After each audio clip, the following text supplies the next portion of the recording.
Hurley, definitely we talked about some great stuff. What are three things that you want to make sure everybody takes away from what we discussed tonight?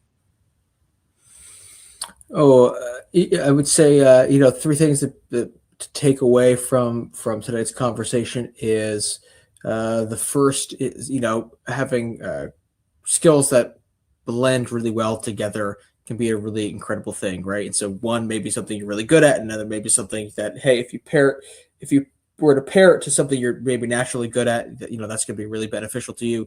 The second is, how much non-business skills and background and experiences impact you as a business owner.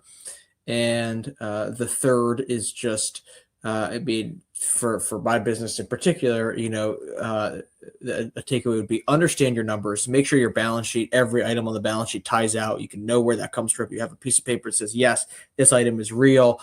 Make sure you understand your free cash flow as a business owner and you have a plan to grow the free cash flow. Your financials, if they're perfect and you're losing money, nobody cares. But if you're losing money, the number one way to understand how to make more money is through perfect financials and clean financials, and it gives you that game plan. So those would be a few kind of takeaways.